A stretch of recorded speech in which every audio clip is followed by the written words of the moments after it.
Shalom dan selamat pagi adik-adik.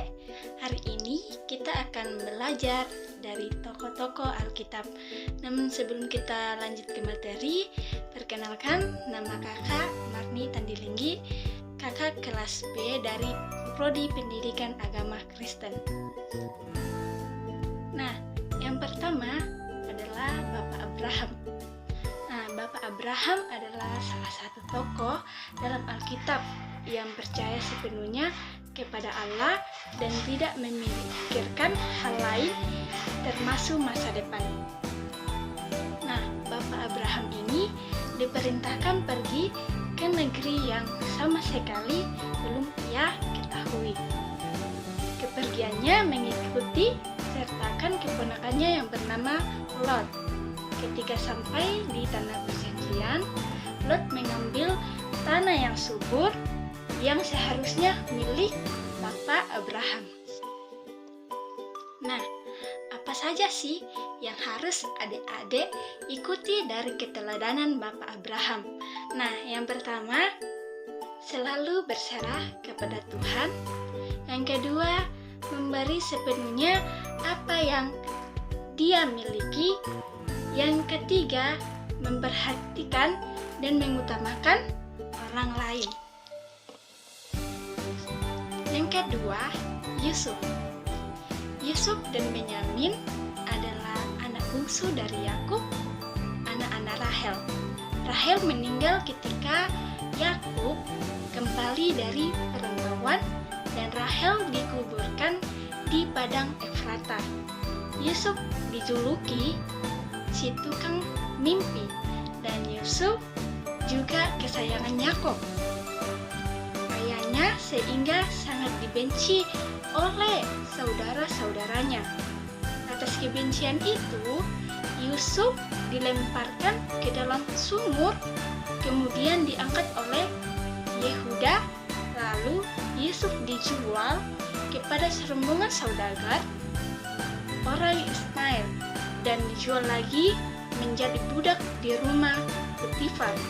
Dipenjarakan atas tuduhan oleh istri Potifar karena kesetiaannya kepada Tuhan, sehingga ia diberkati Tuhan dan menjadi seorang perdana menteri kerajaan Mesir. Nah, apa sih yang harus adik-adik ikuti dari keteladanan Yusuf? Yang pertama itu harus mengandalkan Tuhan. Yang kedua, suka menolong. Yang ketiga, harus rendah hati. Dan yang keempat, tidak membalas kejahatan. Yang ketiga adalah Daud. Seperti yang adik-adik ketahui, Daud adalah anak bungsu dari Isai. Dan ia adalah seorang gembala muda yang menjaga ternak ayahnya. Daud adalah tokoh yang akrab dengan Tuhan Allah karena imannya yang besar sehingga dapat mengalahkan tentara raksasa Filistin yang bernama Goliat. Oleh karena prestasinya, ia diangkat oleh Saul menjadi panglima perang. Oleh imannya yang teguh, maka Allah memilih dia dari antara saudaranya yang gagah perkasa untuk diurapi oleh Nabi Samuel menjadi Raja Israel menggantikan Saul. Apa sih nilai-nilai Kristiani yang dapat ditiru dari Daud? Yang pertama-tama itu adik-adik akrab dengan Tuhan Allah dan memiliki iman yang besar. Yang kedua itu berprestasi dan rendah hati. Yang ketiga, suka bersahabat dan memiliki kasih dan hormat terhadap orang lain. Yang keempat adalah Stefanus. Stefanus artinya karangan bunga, seorang pengikut Kristus di Korintus.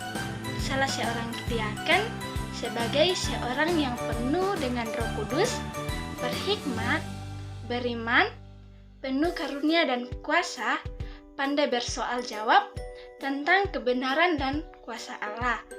Ia dibenci dan dirajam dengan batu sampai mati atau mati syahid atau martir. Nah, nilai-nilai Kristiani dari Stefanus yang bisa adik-adik tiru, yang pertama itu seorang martir yang pertama bagi kemuliaan nama Tuhan. Yang kedua, membuat Saulus menjadi bertobat atas kesaksian terhadap kematian Stefanus. Dan yang ketiga, sampai nafas terakhir masih tetap berdoa kepada Tuhan agar rohnya diterima oleh Tuhan. Dan yang terakhir adalah mendoakan orang yang telah menyakitinya. Sampai di sini pembelajaran kita hari ini. Semoga pembelajaran yang dapat kakak paparkan ke adik-adik bisa adik-adik pahami dengan baik dan bisa menjadi bekal bagi masa depan adik-adik. Sekian dan terima kasih. Sampai jumpa di lain waktu. Dadah.